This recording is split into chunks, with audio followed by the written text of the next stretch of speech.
자, 그럼 이제 118쪽을 넘겨보시면 가로 3번에 환원이율이 나오죠. 그래서 의미를 보니까요. 환원이율이란 부동산의 예상 순수익을 가격으로 환산하는 데 적용되는 이율을 말한다. 즉 가격에 대한 순수이익의 비율로 나타난데 그러지 않았습니까? 그럼 보세요.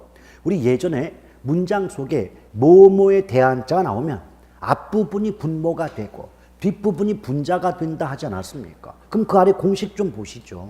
그럼 환원율은 부동산 가격분의 순수익, 이 공식이 왜 나오게 되는지 이해 가시겠습니까? 그렇죠. 그리고 이미 우리가 앞에서 그 환원율 공식에서도 자본 수익률 더하기 자본 회수율이다 라고 나왔던 거 있습니까? 기억나시죠? 자, 그럴 때 이 환원율을 결정하는 방법에는 그 암기법상 시조 12라고 해도 되고 또는 요시 12라고 해도 상관이 없겠어요. 자, 거기 보면 시장추출법, 조성법, 다음 투자결합법, L우두법, 부채감당법 이런 방법들이 나오잖아요. 그렇죠? 이걸 앞글자를 따면 시조 2L부가 되잖아요. 근데 이것을 이제 출제하는 분에 따라서 이제 강의하는 분에 따라서는 그 두 번째 조성법을 다른 말로 요소구성법이라고도 하기 때문에 요시 12부다 이렇게 외우는 방법도 있어요. 그러니까 여러분들이 아무거나 마음에 드는 걸 선택하시면 돼요. 나는 시조 12가 좋아. 아니면 나는 요시 12가 좋아. 이런 식으로 기억하시면 돼요. 그런데 이때 그 시장 추출법이라고 나오지 않습니까? 근데 얘는 말 그대로 시장에서 거래되는 사례 자료로부터 직접 환원 이율을 구한다는 관점에서 시장 추출법이라고 하는데 나중에 기본서 보면 이런 말이 안 빠져요. 어떤 말?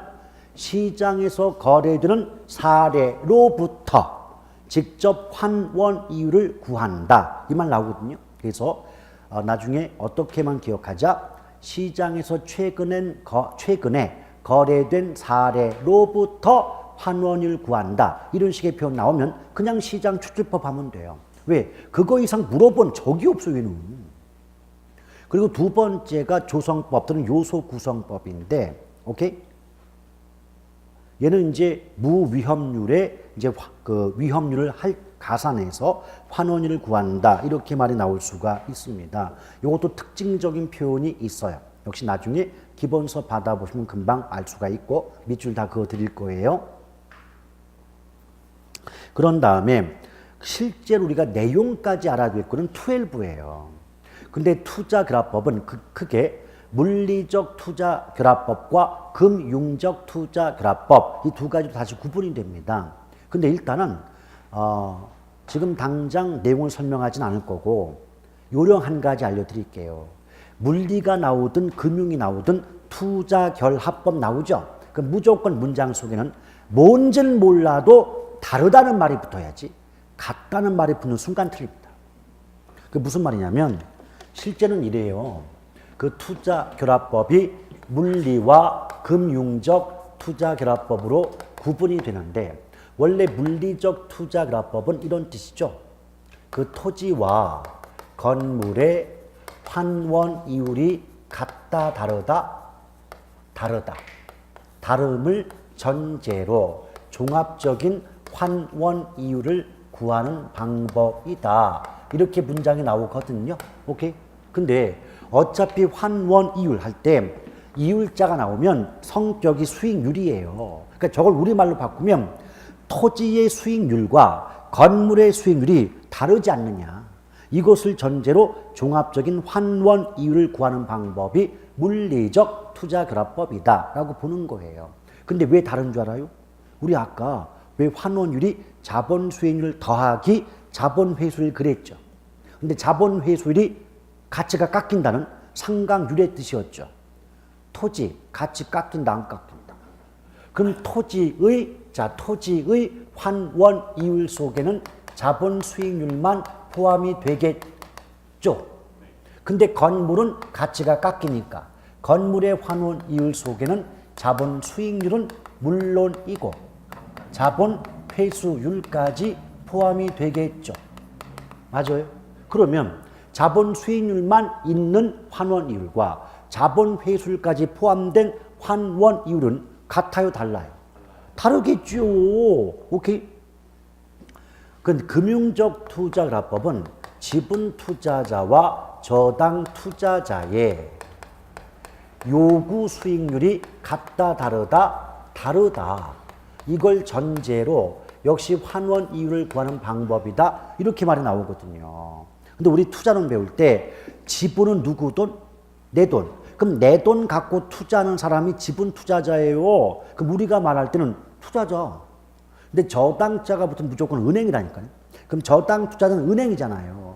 그럼 생각해봐요. 투자자 입장에서 원하는 수익과 은행 입장에서 원하는 수익이 같아요, 달라요? 다르겠죠.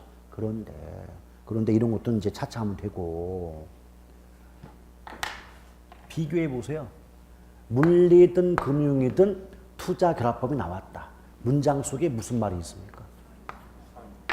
다르다.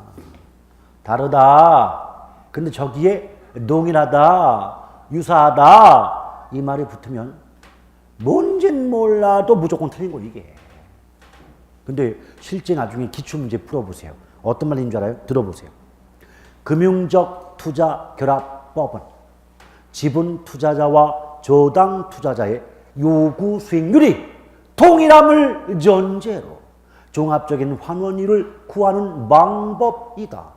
OX. 다 무슨 말인지 모르겠어. 근데 어머 투자 결합법 써놓고 동일하대. X죠. 오케이? 그럼 봐봐요. 아무것도 모르고 아무것도 외우지 못했다 하더라도 내가 알려드린 요령만 갖고 갔으면 그놈의 어렵다는 간평론 다 맞출 수 있는 거 아니에요? 아시겠어요? 근데 알려줘도 싫다고 안 해요. 그럼 전 방법 없어요. 오케이? 자, 이 투자결합법. 그 다음에 L-우드법 있죠. L-우드법. 있어요? 근데 L-우드법은 일단은 세 가지 요소를 고려한다는 걸 기억하세요. 세전현금 수지, 그 다음에 지분 투자율, 그리고 뭐가 되죠? 부동산 가치 변동분. 자, 세 가지를 고려합니다. 그런 말 없어요? 그렇군요. 자, 얘는 일단은 세전현금 수지를 고려합니다. 세전현금 수지를. 근데 세전의 뜻이 뭐죠? 세금 내기 전이죠. 세금 내기 전이죠. 그러니까 세금 내기 전에 수익을 가지고 환원율을 구하다 보니까 얘의 가장 치명적 단점. 세금의 영향을 고려할 수 없다. 세금 내기 전 갖고 얘기하니까 세금의 영향 고려 못하지 않느냐. 이렇게 말이 나오게 됩니다. 아시겠죠? 그러면서 부동산 가치 변동분을 고려하거든요. 그게 무슨 말이냐. 이제 기간 말, 수명이 다 끝났을 때 그 부동산 가치가 올라가느냐 내려가느냐까지 고려해서 환원 이율을 구하는 방법이다 이 말이에요. 세 번째가 뭐냐? 지분 형성분을 고려한다고 나옵니다. 근데 지분 형성분은요. 여러분 지분은 누구까? 내 거, 내 돈이죠. 그럼 여러분 잠깐 물어볼게요. 남한테 빚을 졌으면 원금의 이자 합해서 빚 갚는 거 맞죠? 근데요. 예컨대 10억을 빌렸는데 만약 10억 중에서 5억을 갚았다. 그럼 5억 갚은 만큼은 내 거 되는 거 아닌가요? 근데 이자는 아무리 많이 갚아도 내 거 안 돼요. 그럼 지분 형성분은 원리금 상환액일까요? 원금 상환분일까요? 따라서 지분 형성분 나왔는데 그 속에 리라는 글자가 들어간 순간 틀리지. 오케이? 근데요. 그게 지금 들으면 그렇대. 이자 들면 안 돼. 다 알아요.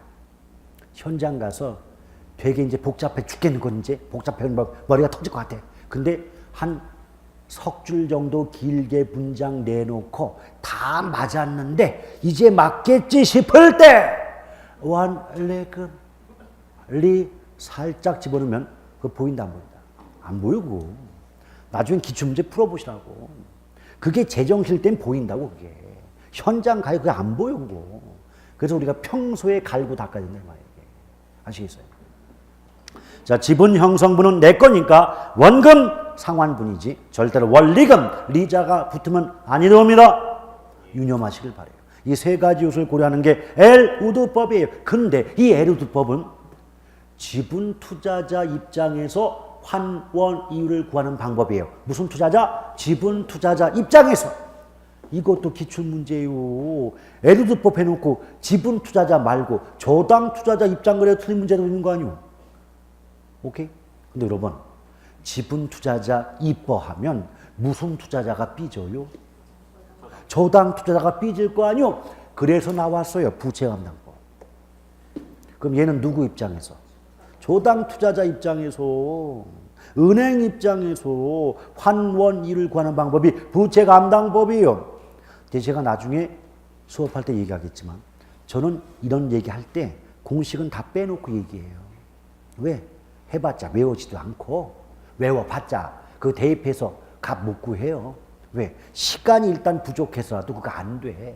어차피 현장 가서 안 될 거 처음부터 저는 안 합니다. 오케이? 그랬더니 어떤 분이 그러대. 네가 몰라서 안 하는 거 아니야? 이러는데 해봤자 안 되는 걸 내가 왜 하고 있어요? 어차피 개론의 가장 큰 주안점은 효율성이에요. 딱딱 일단 시간 비용 아껴서 가장 최대 효과 얻게 되는 거. 그렇게 학습을 시켜야지. 어차피 어떻게도 모르고 할 수 없는 걸 왜 하고 있습니까? 오케이? 그럼에도 불구하고 제가 유일하게 공식을 얘기하는 게 이 부채감당법이에요. 나중에 얘기할 거예요. 근데 원래 공식의 암기법은 부대저거든요. 여긴 지금 없으니까 지금 여러분 몰라요.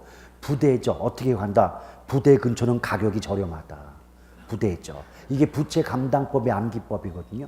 근데 여러분 이게 웃긴 거 같죠? 실제 이거 부대저 그 가로놓기 문제가 2번 나왔거든요. 오케이? 그리고 부대저 써놓고 값구하라 그러시죠. 근데 어떤 줄 알아요? 부채감당률 나왔고 대부피율 나왔고 저당 상수가 다 나왔어. 그럼 그 말은 뭐예요? 부대저 공식 외웠다면 조건 다 줬기 때문에 나온 조건 곱하면 계산 문제가 풀린 거예요. 오케이? 그런 문제가 벌써 3번이나 나왔기 때문에 저는 이것만큼은 부대저 공식 꼭 기억하고, 그러면 아니 왜 운 좋으면요 소 뒷걸음질 치면서 쥐 잡는단 말이 있어요. 그런 데 걸릴 수가 있거든요. 오케이? 그러니까 다른 공식은 저는 얘기도 안 합니다. 다만 부채감당법 공식은 부대저다. 오케이? 그래서 부대찌개가 싼 건가요? 비쌉니까? 근데 의정부 갔더니 부대찌개 맛은 있는데 은근히 그 싼 건 아니더만요. 의정부 부대찌개. 그렇죠. 자, 그 다음에 이제 쭉 내려오시면 여러분, 임료의 평가 나오는데, 임료의 종류 보니까 실질임료, 지불임료, 뭐 순임료, 뭐 적산법, 뭐 임대사례 비교법 나와요. 근데 저가 만약 제가 수험생 입장이라면 저는 다른 거 다 빼고 일단 2번의 적산법 1번의 뜻이에요. 적산법의 뜻이 동그라미 1번이거든요. 그러니까 대상 물건의 가격에 기대 이율을 곱하여 산정한 기대 수익에 대상 물건을 계속하여 임대하는 데 필요한 경비를 가산하여 임대료를 산정하는 방법이다. 요 의미하고요. 의미하고 그 다음에 그 공식이 있죠. 적산 임대료는 기초 가액 곱하기 기대 이율 플러스 필요 재경비라는 공식이 있어요. 이게 지금 기초소니까 아무것도 없지만 나중에 기본서 받아보면 이거 하나하나에 그 의미가 있고 내용이 다 있어요. 그거 배우셔야 돼요.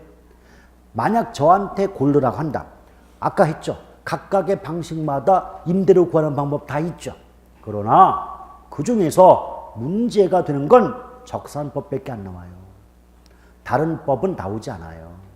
나오더라도 의미 정도를 물어보지 내용 물어보지 않아요. 걱정하지 마세요. 오케이? 적산법 하나만 기억해요. 됐습니까? 예. 그리고 어차피 내용은 어쩔 수 없이 기본 수업 때 이어갑니다. 자, 뒷장을 넘겨보시면 부동산 가격 공시제도 나옵니까? 그래서 뭐 1번에 보면 가격 공시제도의 목적. 아이고, 참 좋은 말이 얼마나 많아요. 항상 의미를 물어볼 땐 가장 좋은 말이 답이다. 있다라고 보시면 됩니다. 그런데 거기 보면 큰 제목을 먼저 볼게요. 틀을 잡아야 되니까. 가격 공시에는요. 2번 봐봐요. 토지 가격 공시가 있죠. 오른쪽 3번 보세요. 주택 가격 공시가 있죠. 그래요? 그리고 뒷장을 넘겨보시면 4번에서 비주거용 부동산 가격 공시가 구분되잖아요. 근데 생각해봐요. 어차피 부동산 그러면 토지와 건물 나눠지는데 건물 중에 가장 핵심적인 용도가 주거용이라고 계속 배우잖아요. 그럼 주거용 건물이 뭐겠어요? 주택이지. 그러니까 가격 공시 제도도 토지 가격 공시와 주택 가격 공시가 나눠지는 건 당연한 구조 아닌가요? 근데 얘네들은 일단은 주거용이거든. 그러면 주거용이 있다면 크게 비주거용 부동산도 있지 않겠느냐. 그게 바로 4번 내용 아니냐 이 말이에요. 오케이? 자, 다시 들어가 볼까요? 토지 가격 공시를 보면 1번에 표준지 공시지가, 2번에 개별 공시지가 나오나요? 근데요, 나중에 제가 요령을 알려드리겠지만 오늘은 기초니까 하나만 맛보여 드릴게요. 땅이 됐든 집이 됐든, 응? 오케이? 표준 나오죠? 높은 분이 나와요. 장관.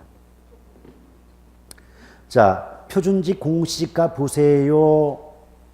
동그라미 1번의 표준지 공시지가는 두 번째 줄 누가? 장관이. 그러니까 장관장 나오잖아요. 국장이고 나발이 우린 공법 아니요. 장관. 오케이? 그리고 잠깐 비교를 하면 여러분 121쪽에 3번에 주택가격 공시 있죠. 근데 주택은 단독주택과 공동주택 나눠지는데 단독주택이 또다시 표준주택과 개별주택 구분이 되는 거예요. 오케이? 자, 표준주택 보시오. 표준자 붙었죠? 읽어봐요. 장관 나올걸?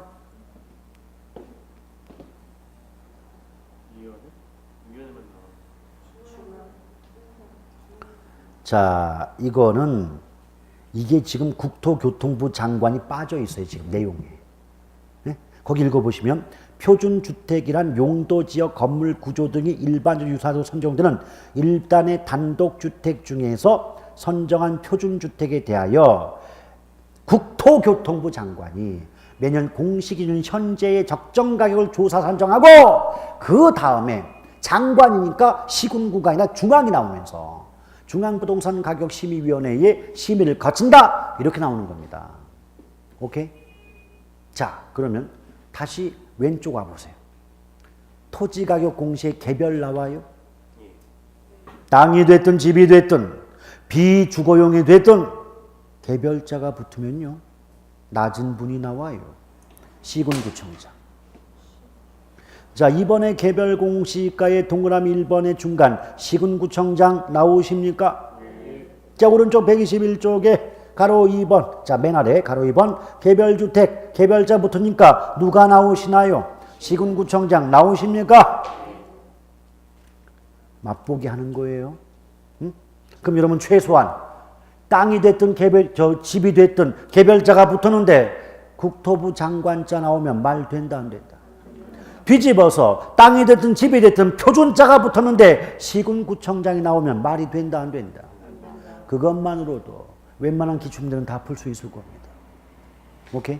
안 그러면 나중에 기본서 봐요. 이게 전부 부동산 가격 공시에 관한 법률의 규정이고 그 법 규정을 몽땅 다 외워야 돼요. 이 요령이 없으면. 아시겠어요? 그리고 뒷장을 넘겨보시면 공동주택 나오죠. 여러분, 그럼 이렇게 보시면 돼요. 일단은 비주거용 전까지만 보면 땅이 됐든 집이 됐든 표준이나 공동이 나오면 장관님이 나오고 땅이 됐든 집이 됐든 개별이 나오면 시군구청장이 나온다. 그럼 다른 말이 없어도요. 장관님이면 중앙자가 붙어야 되고 시군구청장이면 시군구자가 나와야 되지 않아요? 그러니까 장관님 나오면 중앙부동산가격심의위원회가 나와야 되는 거고 시군구청장이 나오게 되면 시군구 부동산가격심의위원회가 나와야 되는 거 아니냐고. 그럼 그것도 뒤집어서 장관이 나왔는데 표준자가 나왔는데 시군구 나올 수가 없는 거고 개별자가 나왔는데 중앙부동산 뭐 있다고 말이 나올 수가 있기 없기? 없기. 오케이? 그 다음에 여러분 그 4번에 비주거용 부동산 가격할 때 일단 봐요. 비주거용도 큰 제목. 1번 비주거용 일반 부동산이 나오고 오른쪽에 2번 비주거용 집합 부동산 나와요. 근데 일반 부동산을 보니까 또 어떻게 나눠집니까? 표준과 개별. 표준과 개별. 오케이? 느낌 옵니까? 얘도 표준과 개별이네. 그럼 우리가 앞에서 배운 걸 응용하면 어쨌든 표준자가 붙으면 높은 분 장관이 나오고 어쨌든 중앙자가 붙는다. 또 개별자가 나오면 시군구청장 낮은 분 나오면서 시군구 뭐 가격심의위원회 요따고 말이 나왔었는데 얘도 그럴까 한번 보자 이거. 가로 1번에 비주거용 표준자 붙었죠. 첫 번째 줄에 누구 나옵니까? 장관 나오잖아. 장관 나오죠. 그러니까 세 번째 줄에 오른쪽 중앙부동산 가격심의위원회 나와요 안 나와요? 그럼 개별자 볼까요? 첫 번째 줄에 누구 나와요? 시군구청장. 바로 오른쪽에 무슨 가격심의위원회? 시군구 부동산 가격심의위원회 나와요 안 나와요? 느낌 와요? 그러니까 앞으로 제가 요거 수업할 때 나중에 봐. 그 법 규정이 되게 많아요. 법률 조항이 많다고 얘. 그거 언제 그거 하나 맞추고 다 외우고 있겠냐고요? 그럼 제가 자주 나오는 걸 압축해서 알려드리되 이런 요령 앞으로 몇 개 더 있거든. 그것 말아도 규정 하나도 외우지 않아도 답 다 맞추게 해드릴 수 있습니다. 아시겠어요? 자, 그러면 오른쪽에 비주거용 집합부동산 가격 봐봐. 아까 비주거용 전에는 그냥 공동 그랬거든. 근데 그 공동을 비주거용에선 왠지 공동 대신에 집합이란 말 쓴 것 같지 않아요? 그럼 얘도 왠지 높은 분이 나올 것 같은데 그런가요? 그래, 장관님. 그러니까 당연히 두 번째 저 중앙. 오케이? 그럼 이거 아니에요? 자, 크게 주거용, 비주거용 다 구분할 때 토지, 주택, 비주거용 관계없이 표준, 공동, 집합 나오면 장관, 중앙. 땅이든 집이든 비주거용이든 관계없이 개별 나오면 시군구청장, 시군구위원회. 오케이? 그 원칙이 벗어나지 않소. 됐습니까? 좀 더 구체적 내용 설명은 우리 기본 수업 때 이어갈게요. 자, 그동안 기초 수업 듣느라 대단히 고생 많으셨고요. 그러나 우리의 행복은 이미 끝났군요. 이런 여유 있는 수업은 오늘로 끝입니다. 앞으로 기본 수업 받아보시면 그 두께에 놀랄 것이고 내용에 학을 띠실 겁니다. 그러나 걱정하지 마세요. 그걸 모두 겪고 우리는 합격해 오셨던 겁니다. 아시겠죠? 오늘 마지막에 여유를 즐기시길 바랍니다. 그리고 메리 크리스마스. 자, 대단히 수고하셨습니다. 고맙습니다.